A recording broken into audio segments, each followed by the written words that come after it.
Oi, sou a Gisele e gostaria de compartilhar com vocês um pouco da minha história.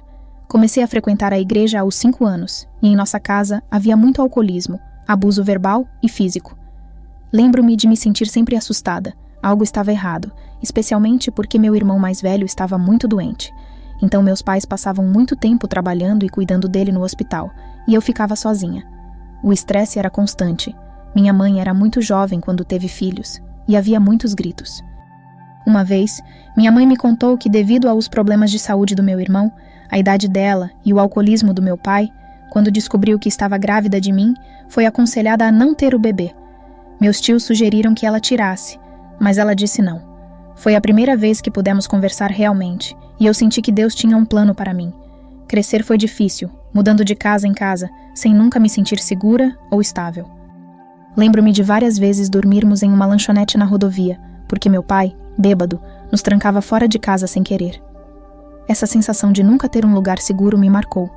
Na escola, eu era muito zoada e sentia que não pertencia a lugar algum, especialmente porque, numa escola predominantemente branca, os outros alunos me chamavam de filha da empregada, devido à profissão da minha mãe. Acabei brigando algumas vezes por causa disso, pois não queria ser identificada dessa maneira, mas também me sentia confusa, sem saber a quem eu pertencia, já que não me encaixava nem entre os latinos de verdade, porque não nasci na terra natal deles. Embora eu frequentasse a igreja, eu realmente não entendia o significado disso ou o que realmente significava. A vida continuava acontecendo. Quando fiquei um pouco mais velha, comecei a perceber que os garotos estavam começando a me notar e prestar atenção em mim.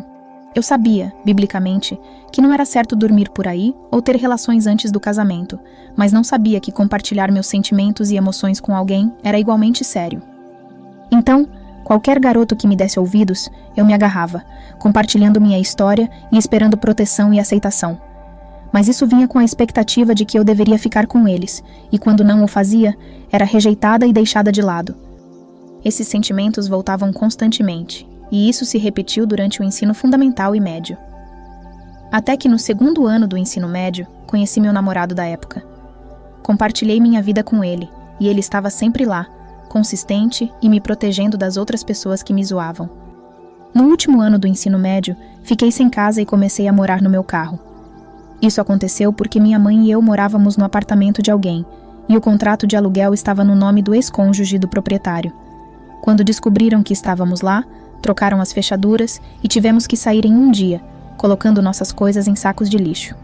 Meu irmão foi para a casa de um amigo e minha mãe para a casa de outra amiga. Quando perguntaram se eu tinha onde ficar, eu disse que sim, mesmo não tendo. Naquela noite, liguei para meu namorado da escola e contei o que havia acontecido. Ele disse que íamos descobrir o que fazer, mas nunca encontrei um lugar para ficar. Acabei estacionando meu carro no bairro dele e dormindo lá dentro, enquanto ele, apesar de ser um jogador de futebol e ter 1,88 m de altura, dormia no banco do passageiro para garantir que eu estivesse bem, pois eu me recusava a entrar na casa dele. Essa situação perdurou até meu 1º ano de faculdade e foi muito difícil, pois eu tomava banho na faculdade. E como se não bastasse, meu cavaleiro de armadura brilhante acabou me traindo. Isso me fez sentir rejeitada e sem valor. Apesar de tudo, comecei a orar um pouco e estava tentando entender o que Deus pensava sobre tudo isso. Na faculdade, eu conheci outro rapaz, também alto e branco.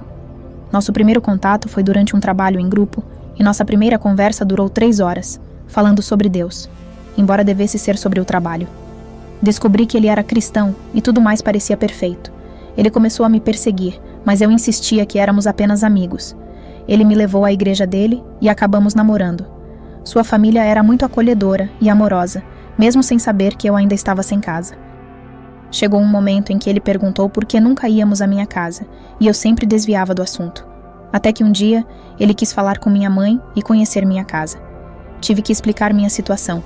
Estava morando em um quarto em um apartamento no subsolo, muito pequeno, com apenas uma cama e uma mesa, e minha mãe morava do outro lado do quarto.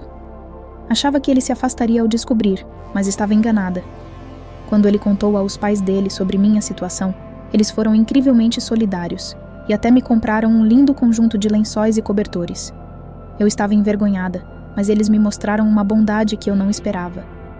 Eles começaram a se tornar como minha família, porque havia tanta instabilidade em toda a minha vida, e aqui estavam essas pessoas que me aceitavam, me amavam e cuidavam de mim de uma forma que, infelizmente, meus pais não puderam. Eu comecei a me sentir bem, digna, aceita e amada. 5 anos depois, ainda estávamos namorando, e eu era como a filha que essa família nunca teve. Eles foram muito gentis comigo. Depois de me formar na faculdade, alguns meses depois, ele me pediu em casamento. Fiquei surpresa, mas tudo parecia estar realmente acontecendo. Casamos 3 meses após o noivado, pois já namorávamos há muito tempo, e todos, tanto seus pais quanto os meus, apoiavam. Casamos e tudo parecia bem até que comecei a perceber que algo estava errado. Comecei a perceber que algo estava errado quando senti uma vontade súbita de pegar o celular dele. E então, vi uma mensagem de uma garota dizendo que havia adorado o tempo que passaram juntos outro dia. Me senti completamente despedaçada. Lembro-me de um conselho que recebi no dia do meu casamento de um familiar, dizendo que se eu não cozinhasse, não limpasse ou não me mantivesse atraente, meu marido me deixaria. Eu cozinhava, limpava, não ganhava peso. Sempre tentava estar apresentável, tão obcecada em manter tudo perfeito que não percebia que faltava algo. Começamos a ter discussões e percebi como o trauma de crescer em um lar alcoólatra e abusivo verbal e fisicamente estava afetando meu casamento. Infelizmente, eu era verbalmente abusiva durante nossas discussões e não percebia como isso minava sua masculinidade e orgulho. Isso não justifica o que ele fez, pois ele continuou a fazer o que fazia, parou de conversar e de ser carinhoso comigo. Ele chegou a dizer que, se tivesse conhecido ela primeiro, nunca teria se casado comigo. Lembro-me de como reagi, com muitos palavrões envolvidos. Fiquei cara a cara com ele, apesar de ele ser muito mais alto. Estava tão furiosa que parecia estar cuspindo veneno por causa das coisas horríveis que ele disse. Não sei exatamente o que aconteceu depois, mas lembro-me de estar no chão, com dificuldade para respirar devido ao peso dele sobre mim. Ele não estava me machucando, mas o peso do corpo dele dificultava minha respiração. Lembro-me de dizer que não conseguia respirar e ele friamente disse para eu morrer, para eu. Nesse ponto, decidi que algo precisava mudar. Não contei à minha família o que estava acontecendo, queria manter isso em segredo. Eles sabiam da traição, mas não que tinha se tornado físico. Falei com os líderes da igreja que frequentávamos, e eles disseram que era hora de ir, que a situação estava clara e se tornando física. Depois de 6 meses desde que ele traiu pela primeira vez, fiquei tentando e tentando, por mais 1 ano. Então, arrumei minhas coisas, liguei para meus sogros e disse que precisava ir embora, que algo muito ruim aconteceria se eles não viessem imediatamente. Eles vieram rápido, me buscaram e me levaram para a casa dos meus pais, que ficaram em choque com a situação. Foi uma troca estranha e tensa. E ali estava eu, voltando para casa e pensando: uau, eu tinha acabado de dizer que não precisaria me mudar, que não tinha nada a resolver. Tudo que tínhamos adquirido para o nosso casamento, eu deixei para trás, levei apenas 2 malas. Então estava recomeçando do zero, o que foi péssimo. Minha salvação foi perceber que pelo menos meus pais poderiam me acolher naquele momento. Voltei para a casa dos meus pais aos 26 anos, e demorou um tempo até que me sentisse bem novamente. O ambiente ainda não era completamente estável. Os problemas de quando eu era criança, como o abuso verbal, continuavam lá.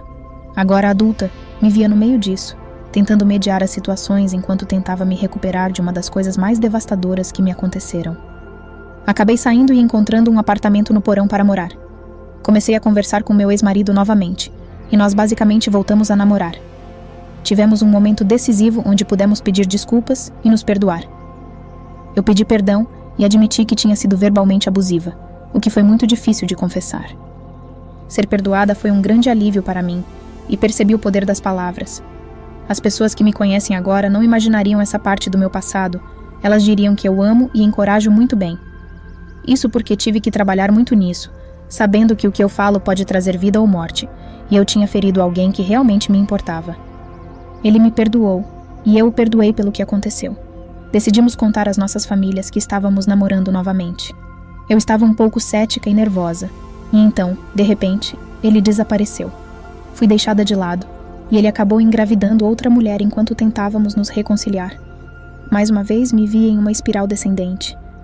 Naquela época, eu não estava ouvindo Deus sobre se deveria ou não tentar reconciliar, porque não lidei com isso da maneira que Deus queria.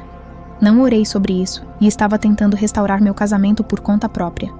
Quando ele engravidou outra mulher, percebi que não tinha mais nada a fazer a não ser realmente buscar Deus. Foi quando comecei a orar de verdade, a ler minha Bíblia, a frequentar a igreja e a escrever um diário constantemente sobre tudo o que estava sentindo, e sobre como Deus e eu estávamos nos comunicando, principalmente através da adoração. Eu colocava uma música de adoração, e eram exatamente as palavras que eu precisava ouvir. Durante esse tempo, muitas mensagens eram de que eu era amada, digna, aceita e valorizada. Não sei exatamente quando, mas tive um momento em que pedi perdão a Deus por ter colocado meu ex e sua família em primeiro lugar na minha vida, pois passei de não ter nada a ter pessoas que me forneciam tudo o que eu gostava. Isso se tornou tão importante para mim que acabei colocando expectativas irreais no meu ex, para que ele suprisse e lidasse com todo o trauma que eu nem sabia que era realmente um trauma, porque nunca me ensinaram sobre isso. Não era algo sobre o qual falávamos na igreja, e eu não tinha ido à terapia ainda naquela época. A terapia veio depois da separação, e falar sobre trauma é algo que agora é mais discutido. Eu falei sobre isso em terapia, na igreja e com minha comunidade. Naquela época, eu não sabia dessas coisas. É bom saber disso agora. Gostaria de ter sabido na época, mas entendo que Deus tem algo em tudo isso. Há coisas que foram ditas sobre minha vida e como isso poderia iluminar ou ajudar outras pessoas, e eu penso, só se for de Deus eu quero, porque já fiz tanto sozinha e não resultou como eu queria, que não quero continuar nesse caminho. Olhando para trás, para aquele relacionamento, ele me mostrou que, sem ele no centro, não vai funcionar. Não posso confiar nos homens, tenho que confiar nele. E as mentiras de antes foram silenciadas e substituídas pela verdade sobre como ele se sente a meu respeito, sobre como ele está lá por mim, de forma consistente. Mesmo naqueles tempos difíceis, tive visões de Deus me protegendo. Posso ver onde a mão dele esteve em minha vida. O processo de cura real e sólida começou talvez há 6 ou 8 meses, quando nos foi permitido voltar de momentos tão difíceis. Comecei a lidar com traumas passados, em um lugar onde me sinto mais leve. É difícil explicar, mas meu semblante mudou para minha família e amigos. Eles estão vendo o que Deus está fazendo. Não sinto mais aquela desesperança e aquela carga pesada de antes. Ele me mostrou ao me colocar em um ambiente onde sou vista como sou, aceita simplesmente por ser quem sou, sem precisar oferecer nada em troca, apenas sendo eu mesma. Agora tenho uma comunidade que me apoia e me ama sem expectativas. É algo que eu precisava, e ele me disse que eu não preciso me esforçar tanto, porque ele me ama e continua a prover para mim. Nos últimos meses, o que ele fez na minha vida na igreja, no trabalho e nas minhas finanças, foi como se ele estivesse dizendo: estou aqui, sou constante, você não está sozinha. Agora gosto de me olhar no espelho e não me sentir mal. Estou feliz por estar viva, por sorrir e fazer outras pessoas sorrirem. Antes meu sorriso escondia muita dor, mas agora é genuíno, vem do coração. Para alguém que está passando por um divórcio, sei que é uma das coisas mais difíceis, mas Deus está ali. Você pode não vê-lo, sentir ou ouvir, mas Ele está lá. Ele vê suas lágrimas, sente suas lágrimas e as recolhe. Você não está sozinha. E se tudo que você consegue dizer é Deus, me ajude hoje, Ele honra isso, porque mesmo que seja tudo o que você pode oferecer, se você se entrega totalmente a Ele, Ele te encontrará onde você está. Para finalizar, mesmo que seja difícil, mantenha-se encorajado. Busque o Pai, pois é a única maneira de superar tudo isso. Os sentimentos, as dores, tudo o que infelizmente acompanha um divórcio. Eu não tive filhos, mas ter filhos torna tudo ainda mais difícil. Então, entregue o que puder aos pés dele.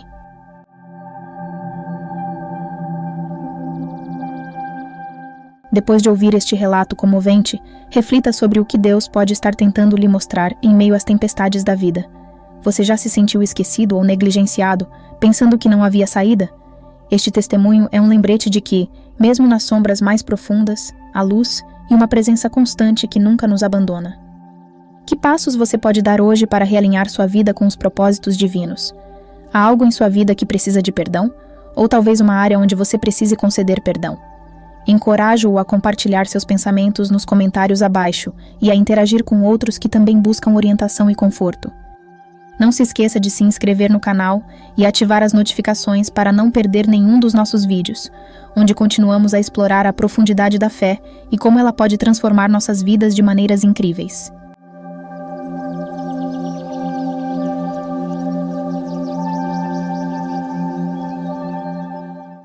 Era um lugar azul, sem terra, árvores, grama ou água. Não havia nada, apenas uma atmosfera azul que se estendia por milhões e milhões de quilômetros onde nada existia. Tudo estava revelado, nada estava oculto. Havia um grande portal que se abria. Dele saíam pedras de fogo.